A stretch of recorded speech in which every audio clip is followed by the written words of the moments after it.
Martine Harris is the president and co-founder of the nonprofit Travel and Give and author of Dear Haiti, You're Not What They Think You Are.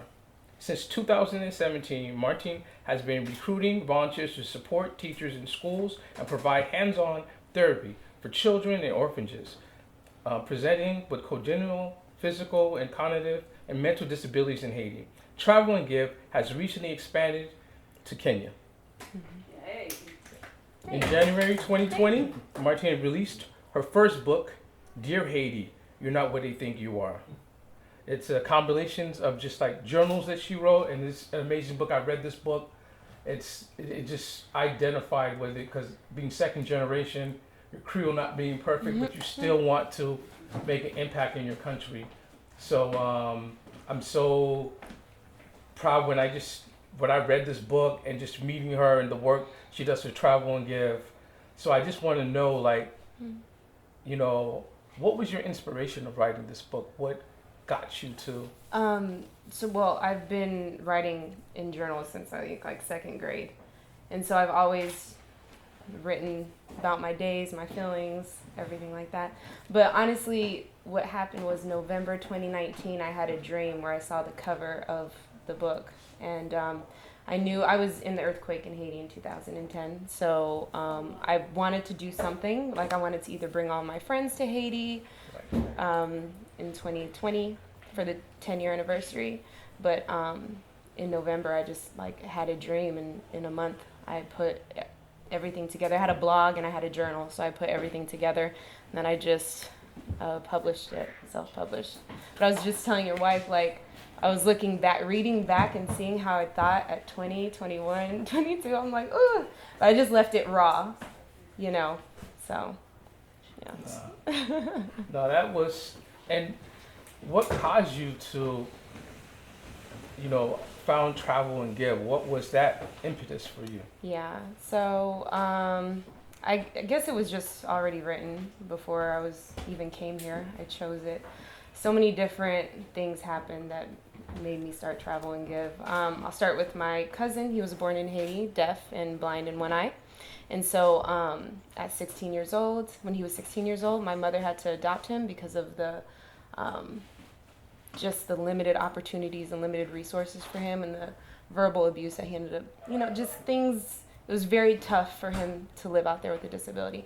And so although I had gained a brother and I was very excited about it, it was really difficult to see him move to a country where he didn't speak the language. He read lips in French and Creole, then he had to learn how to read them in English, and then he had to learn sign language. And so I was just, you know, at a young age, I was just like, it's just so unfair that he had to leave his mom, dad, and brother to come out here. But it was a great experience. It was a great experience. He learned sign language in 3 months, and he was very good for him. But he ended up passing away in an accident when he was 22. And so I feel like from that transition, he just kind of like, it was like, this is what you're going to do. And so I'm like, that's fine. I mean, I wanted to do other things. I wanted to be a journalist. I wanted to be in media, but he was like, no. And so, but I'm grateful for that. And so when I moved to Haiti in 2008, I was a teacher. And then I realized a lot of my kids had learning disabilities. They were at a school for bad kids. But then I realized these aren't bad kids. They just have different ways of learning. And so, so from 2008 on, I was like, well, I'm going to go back to the States and get my master's in speech pathology.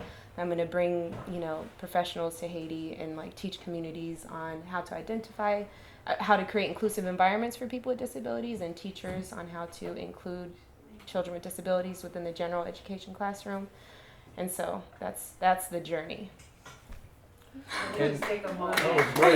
Yeah. Great. Just amazing. Yeah. Thanks. It's really my brother that's amazing. But I've had a lot of discussions about Haiti and different topics, but this is the first time that mental health has ever been addressed in a room. Mental health, physical disabilities, learning disabilities is not something that's discussed. So it was really an eye-opening to see a whole film about that topic, and it's just we have a long way to go as far as showing how important it is. So it's never necessarily something that actually is very much kind of like natural in illness. It's always an outside force, like you said, like a supernatural that affected that. And until we start recognizing that it can happen to Haitians and in Haiti, you're gonna have a hard time associating that illness with, like, truth of like what we gotta do to basically kind of come out of it. Yeah. And it's funny because it's always we're so resilient and union of force, but it's like there's a lot of pain behind that too. Yeah. And we don't look at that too from hundreds of years.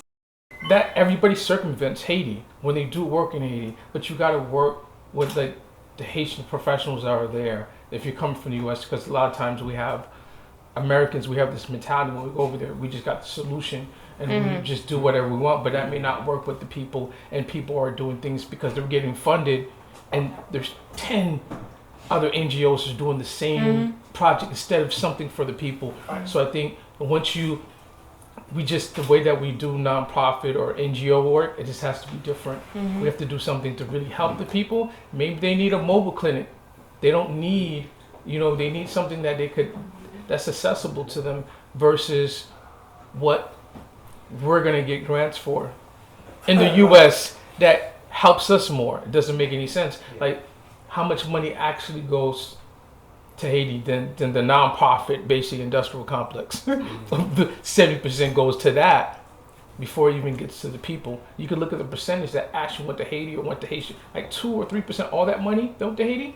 Most of that went to like American companies, foreign companies, France, Europe, but that didn't go. It didn't trickle down to the Haitians. That's a very good question. So what do you do? Like, do you then lean on the diaspora here to provide assistance, or do we continue allowing other nations to provide the financial support or the pillars to get some of these things done? That's the problem now, right? Because if you take the money from Red Cross or Red Crescent or whomever, they kind of determine how the money is spent in some ways. It's earmarked for certain things. So do you then lean on your own folk to take care of things like that? Because I don't really see, it sounds bad, I don't really see the Red Cross necessarily contributing to the mental health issue that we may have in Haiti. You may have professionals like yourselves here that want to go to Haiti, and you see a void, you see what was needed. But how do you get funded for that? They may not be able to fund you taking care of, like, disabled kids, you taking care of the mentally ill.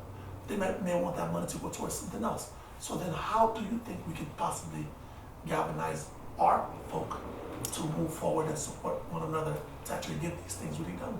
I think that's why we're having this discussion today, because we have people who are actually doing that, who are getting funding either from the community or their workplace because they're professionals. So there's different ways, and in the nonprofit space that you're actually hiring Haitians or friends of Haiti instead of hiring people that already have funds.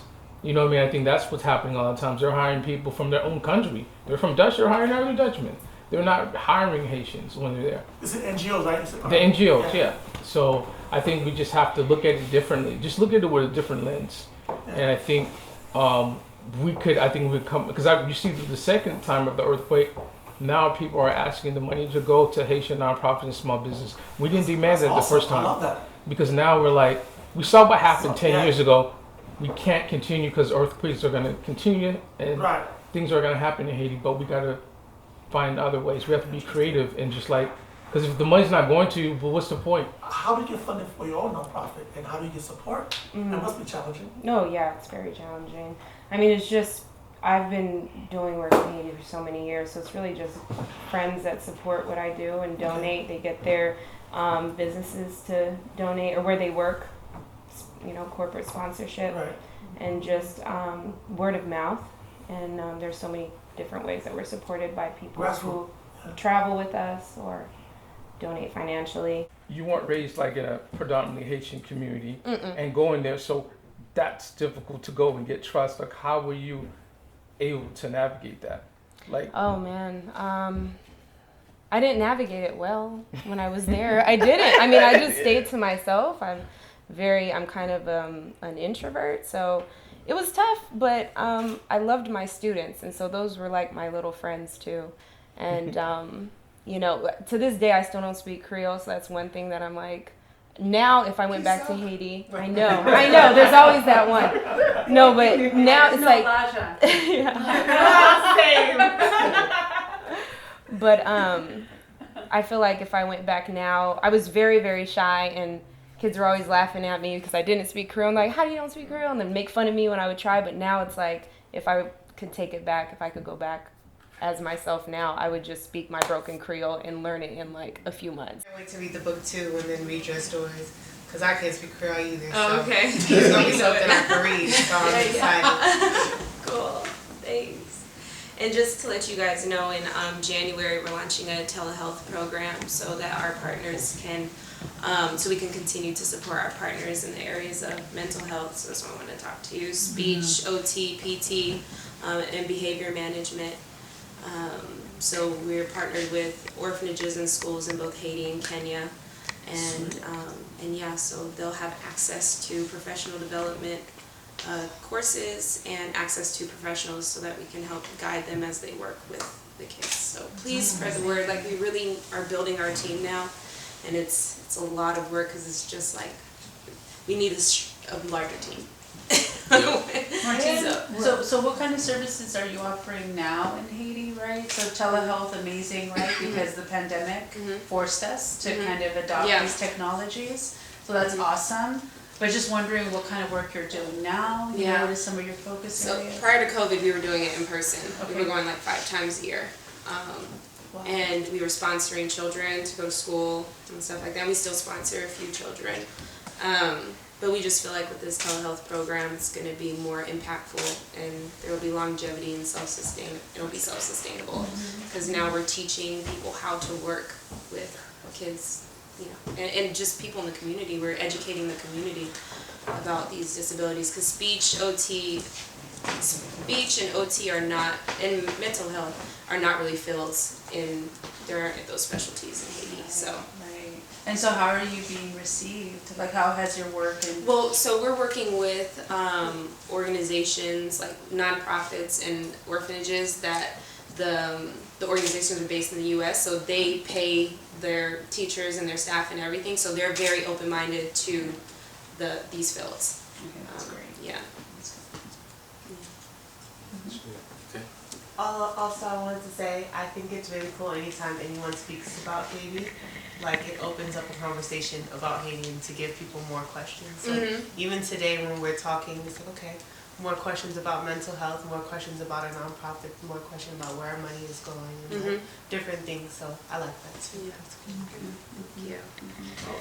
Is there any words of advice you'd like to give to an aspiring writer who, or even a person starting a nonprofit, you know, because that's, people just see the work, but they don't know what it takes to actually make it happen. Do I have any inspiring words? I always just say, just follow your intuition. If there's something that you're interested in, or there's something that makes your heart go when you think of it, then just go for it. And just don't let anything stop you, your path. It's your calling. Follow your calling. You'll know when it's right. Yeah. Anything that you want us to know just about travel and gives, or? Yeah, so just the telehealth program, if you could just, like I said, spread the word, and it costs $35,000 a year to fund the program and to get us out there into Kenya, so we're in the process of fundraising for that for 2023, because we reached our goal for 2022. That's awesome. Yeah, so fundraising is always hard, but corporate sponsorships is the best way to go, so for anybody. Folks here. Wherever you work, like, a lot of people don't know that their jobs have platforms that they use to match donations to send to nonprofits, and we're on like all those platforms. So. I just want to say thank you so much. No, I want to say thank you so much. You're welcome. And thank you for the film too. That was really eye-opening. I appreciate it. I'm going to put it on my website. Great. Sure, and I'm gonna make sure everybody that works with us watches it as well. What is your website? Travelandgive.org. Travelandgive.org. And on Instagram is travel_give. Okay.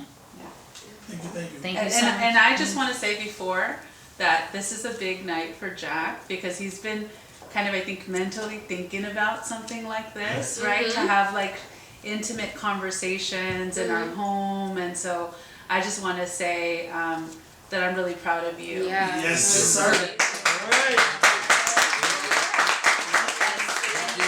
And never giving up on what it is that you're trying to do. Yeah. And I also want to say thank you to all of you that have been Yeah. like such a critical part and have been very supportive to my husband during his journey. And Yeah. so- Thanks for Yeah. sharing your space. Absolutely, we are so, Thank you. so happy to have you all here. And I want to say thank you to everybody, the friends and family have been in every project you endeavor. I was in the accelerator program and I was like, they're like, is it friends or family or corporate? I said, oh, my family's in every Yes, yes. Hey, Zima, Jay, Bernice, the vision, putting this together, like she's always giving me information, my students. So you see how I keep it in the family. I don't really go far. I'm looking at Janet, her work, I'm like, I'm looking at it, so it's like I always, people, Samir, she's, man, Sloan, we've done so much. I hope you do more of these. Yeah, we're definitely gonna do. Roy, we've done, so much. Marcella coming, thank you so much.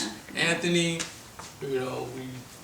and you shot so many things. All these photos, he shot them previous time. So this is he's shot at like 3 film festivals already. So yeah, once you're in, you're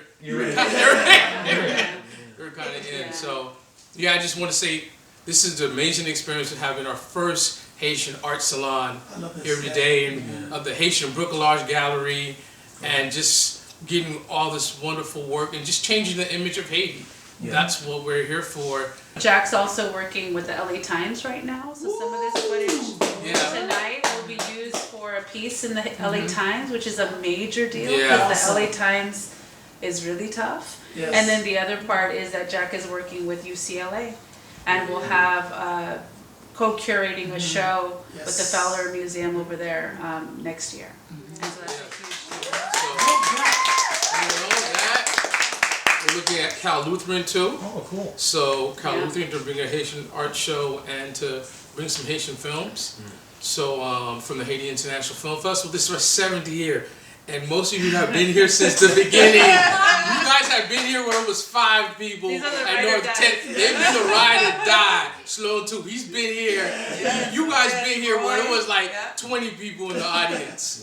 And I just want to. And I feel like we made them all work, right? This is the least that you guys work. Today has been a little better, but but I just want to say, I just think everybody, it takes a village to make this happen, to run a film festival, being a filmmaker, constant production, same thing, you need a team when you do your productions. Then when you run a film festival, you're like, I can't film myself anymore. You're like, I need somebody else. You're like, even you can't do it. So it just changes the way that you think, and just like, but it's always great that, you guys are that first group, that first audience, then they get more, they're gonna see the pictures, they're gonna see the videos, then we'll get more. But I think it's just great that, we all come together, and that we make the change because we put the time and investment. You guys chose to spend time with us this evening. There's so many other places you could be. But you're here with us. You're here with us. You're at the Haitian Art Salon, at the Haitian Bricolage Gallery.